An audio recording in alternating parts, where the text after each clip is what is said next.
microwave. Hi Andrea, how are you feeling now that exams are over? It's fantastic to have finished, isn't it? And to sleep in every morning. What about you? Well, I've been catching up on sleep too, but I've got a lot to do before I leave for England. Perhaps you could give me some advice. I've got a lot of things I can't possibly take back with me, but I don't know what to do with them. Well, it depends on what sort of things they are and whether you're thinking of giving them away or selling them. Well, almost everything. Furniture, the fridge and other kitchen stuff that I bought from the previous tenant. But the new people have already got what they need, so they're not interested in buying stuff from me.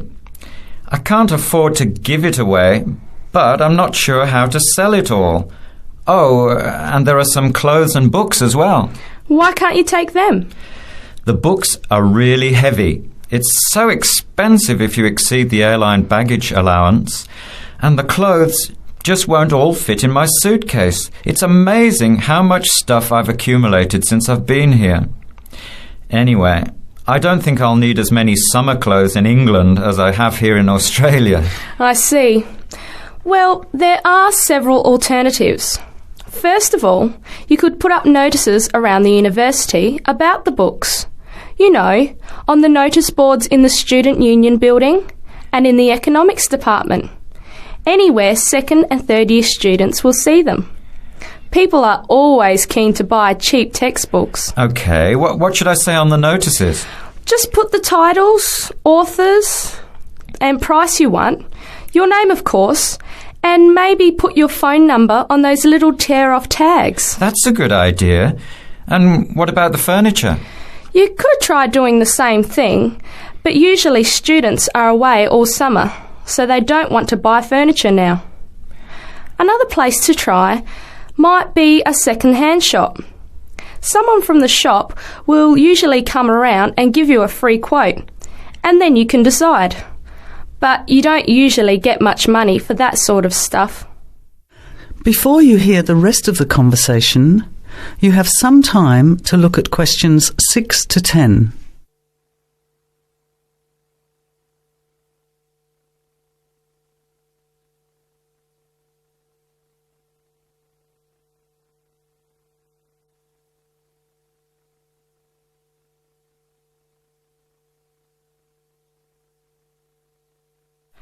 Another alternative is to put an advertisement in the Trading Post. Do you know that paper? It comes out every week advertising things people want to sell. You have to pay to put the advert in and then hope people phone. Give them as much information as possible, and if they're interested, invite them to come and have a look. The hard part is agreeing on a price. No, I haven't seen the Trading Post, but I should have a look at it. And I could advertise the fridge, the microwave and the furniture. But the kitchen stuff isn't really that good. You know, old cutlery, a few pots and pans and some plates and things. What shall I do with them? Well, another option is to donate the kitchen things to a charity shop. You know, like the Salvation Army or St. Vincent de Paul. Why don't you get a second-hand shop to give you a quote first? Yes, I could do that. Find out how much they'll give me and then decide whether to sell them or give them away. But I've still got the clothes. A charity shop will take them too, as long as they're in good condition. And even though you don't get any money, at least you know that someone who really deserves some help has benefited. That's a good point. I'll advertise the expensive stuff, the furniture, and donate the clothes and kitchen stuff. Let's go and buy a Trading Post and you can help me write the advert. Well, actually, I'm interested in buying the fridge and the microwave, depending on the price, of course. OK, let's see how good you are at bargaining. That is the end of part 1. You now have half a minute to check your answers.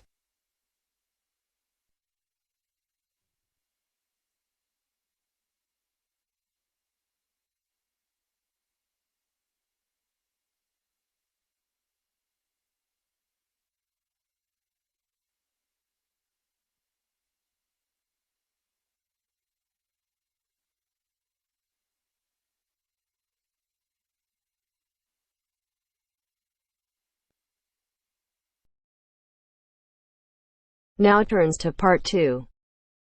Part 2. First, you have some time to look at questions 11 to 17.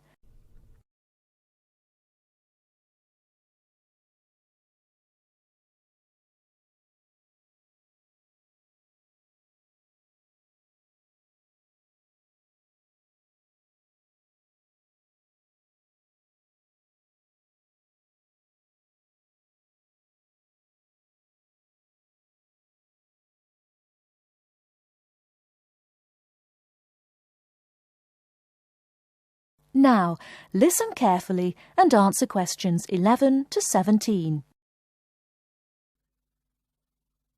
Good afternoon, everyone, and welcome to this short talk on the subject of fireworks. Now, fireworks, as I'm sure many of you know, were invented in China, though there has long been disagreement as to exactly when, or even in which century. The consensus nowadays, though, is that it was in the 6th, as there is considerable evidence of war rockets being made then. We also know that fireworks were in use by the 7th century in Arabia, where they were called Chinese arrows, reflecting their military potential. It then took a long time for them to spread to Europe. In fact, it wasn't until the 1200s that fireworks made their appearance there.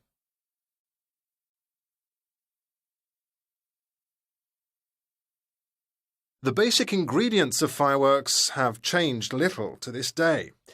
Their explosive capacity comes mainly from black powder, also known as gunpowder, which is produced from a mixture of charcoal, sulphur, and potassium nitrate. A modern aerial firework, the kind used nowadays in big public displays, not the small rocket type that you might remember from your childhood, is normally made in the form of a shell, often a sphere about the size of a peach. Inside the shell are a number of stars, surrounded by black powder, and running through the centre of the round shell is a charge that makes the firework explode when it reaches the desired altitude. This is known as the bursting charge. When this explodes, it ignites the outside of the stars, which begin to burn with bright showers of sparks. Since the explosion throws the stars in all directions, you get the huge sphere of sparkling light that is so familiar at firework displays.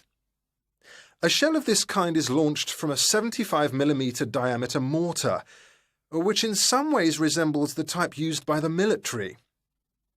The mortar is a steel, or increasingly for safety reasons, shatterproof plastic pipe.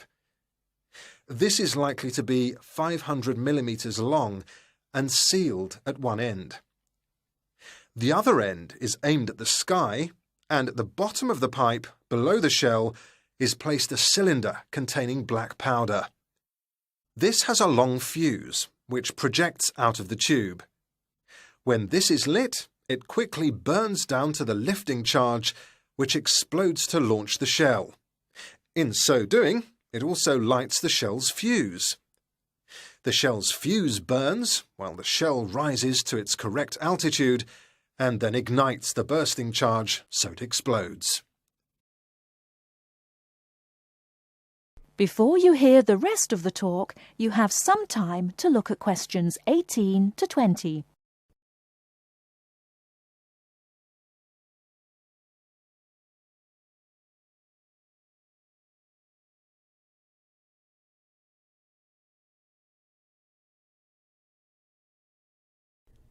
Now listen and answer questions 18 to 20.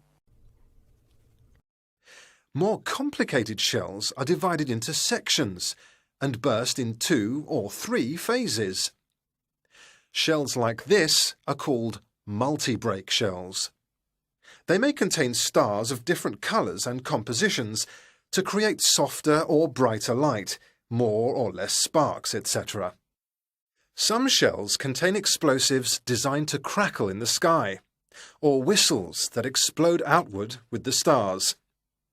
The sections of a multi-break shell are ignited by different fuses, and the bursting of one section ignites the next. The shells must be assembled in such a way that each section explodes in sequence to produce a distinct, separate effect. The pattern that an aerial shell paints in the sky depends on the arrangement of stars inside the shell. For example, if the stars are equally spaced in a circle, with black powder inside the circle, you will see an aerial display of smaller star explosions equally spaced in a circle. To create a specific figure in the sky, for instance a heart shape, you create an outline of the figure in stars inside the shell. Then you place explosive charges inside those stars to blow them outward into the shape of a large heart. Each charge has to be ignited at exactly the right time, or the whole thing is spoiled. Many other shapes have particular names, like the willow. This is formed by stars that fall in the shape of willow tree branches, spreading a little to the side and then downwards. The high charcoal composition of the stars makes them long-burning, so they may even stay visible until they hit the ground. The ring shell is fairly basic. It is produced by stars exploding outwards to produce a symmetrical ring of coloured lights. More complex is the pattern created by the palm, which contains large comets or charges in the shape of a solid cylinder. These travel outwards, explode and then curve downwards, like the limbs of a palm tree. The serpentine, the last one for now, is different again. When this one bursts, it sends small tubes of incendiaries scattering outwards in random paths, which may culminate in exploding stars. It can be quite spectacular. That is the end of part 2. You now have half a minute to check your answers.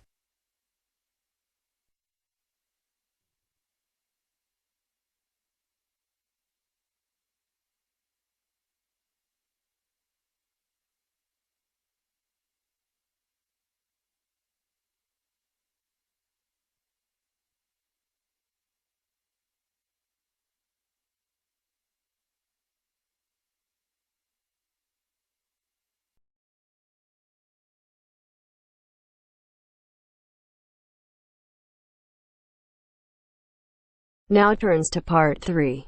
Part 3. First, you have some time to look at questions 21 to 26.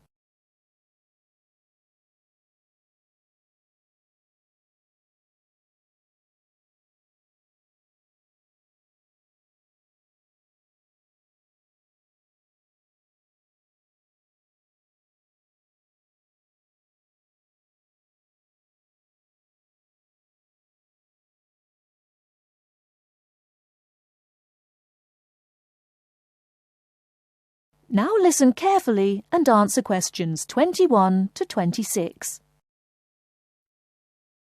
Good evening, and welcome to this month's Observatory Club lecture. I'm Donald Mackey, and I'm here to talk to you about the solar eclipse in history. 1,000 years ago, a total eclipse of the sun was a terrifying religious experience. But these days, an eclipse is more likely to be viewed as a tourist attraction than as a scientific or spiritual event. People will travel literally miles to be in the right place at the right time to get the best view of their eclipse. Well, what exactly causes a solar eclipse? When the world goes dark for a few minutes in the middle of the day. Scientifically speaking, the dark spot itself is easy to explain. It is the shadow of the moon streaking across the earth. This happens every year or two, each time along a different and, to all intents and purposes, a seemingly random piece of the globe. In the past, people often interpreted an eclipse as a danger signal heralding disaster, and in fact, the Chinese were so disturbed by these events that they included among their gods one whose job was to prevent eclipses. But whether or not you are superstitious or take a purely scientific view, our earthly eclipses are special in 3 ways. Firstly, there can be no doubt that they are very beautiful. It's as if a deep blue curtain had fallen over the daytime sky as the sun becomes a black void surrounded by the glow of its outer atmosphere. But beyond this, total eclipses possess a second, more compelling beauty in the eyes of us scientists, for they offer a unique opportunity for research.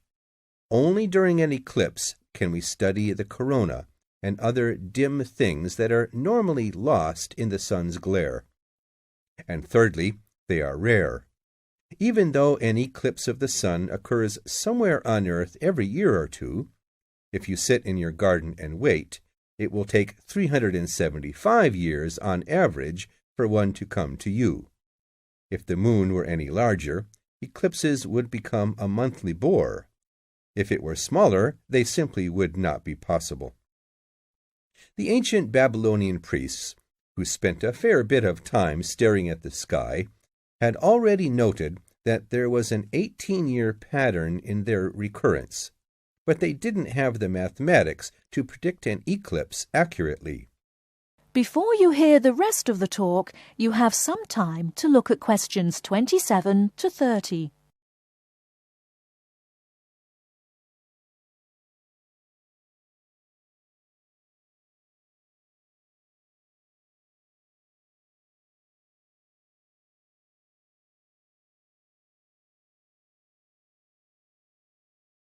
Now listen and answer questions 27 to 30. It was Edmund Halley, the English astronomer, who knew his maths well enough to predict the return of the comet, which incidentally bears his name, and in 1715 he became the first person to make an accurate eclipse prediction. This brought eclipses firmly into the scientific domain, and they have since allowed a number of important scientific discoveries to be made. For instance, in the eclipse of 1868, two scientists, Janssen and Lockyer, were observing the sun's atmosphere, and it was these observations that ultimately led to the discovery of a new element. They named the element helium after the Greek god of the sun. This was a major find because helium turned out to be the most common element in the universe after hydrogen. Another great triumph involved mercury. I'll just put that up on the board for you now. See, there's Mercury, the planet closest to the sun. Then there's Venus, Earth, etc. For centuries, scientists had been unable to understand why Mercury appeared to rotate faster than it should. Some astronomers suggested that there might be an undiscovered planet causing this unusual orbit, and even gave it the name Vulcan. During the eclipse of 1878, an American astronomer, James Watson, thought he had spotted this so-called lost planet. But alas for him, he was later obliged to admit that he had been wrong about Vulcan and withdrew his claim. Then Albert Einstein came on the scene. Einstein suggested that rather than being wrong about the number of planets, astronomers were actually wrong about gravity. Einstein's theory of relativity, for which he is so famous, disagreed with Newton's law of gravity in just the right way to explain Mercury's odd orbit. He also realized that a definitive test would be possible during the total eclipse of 1919, and this is indeed when his theory was finally proved correct. So there you have several examples of how eclipses have helped to increase our understanding of the universe. And now let's move on the social.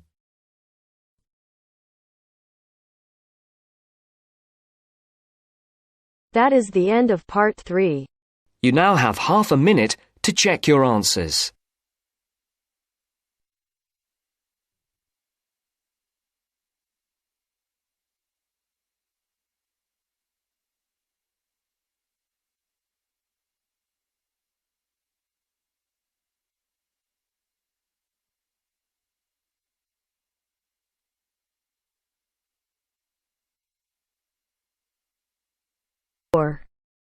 Part 4. You are going to hear a lecture about dorm rooms. First, you have some time to look at questions 31 to 40.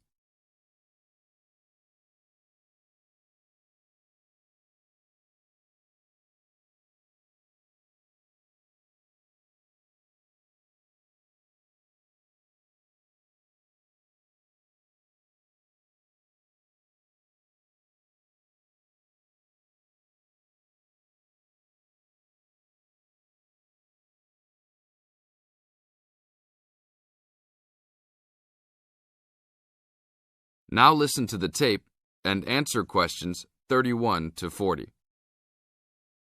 Welcome to your new home for the upcoming year. These dorm rooms are among the best in the nation and are the newest ones at this school. So I hope you will all learn to appreciate them and take good care of all the facilities here. I am Gina, and I will be residential advisor in this building for the year. Today I am going to tell you about some of the programs and facilities that are available to you. I will also be telling you the rules that everyone is expected to abide by. I will be asking you to give me your full attention for the next few minutes. I will first tell you about the facilities that are available to you. The dining facility is located on the first floor of the building. It is open 7 days a week from 7 a.m. to midnight. All the food offered to students is freshly made every day, and my own opinion is that the food is actually quite good.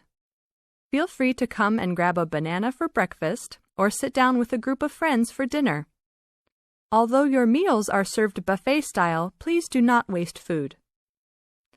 All students are expected to clean their own tables after meals.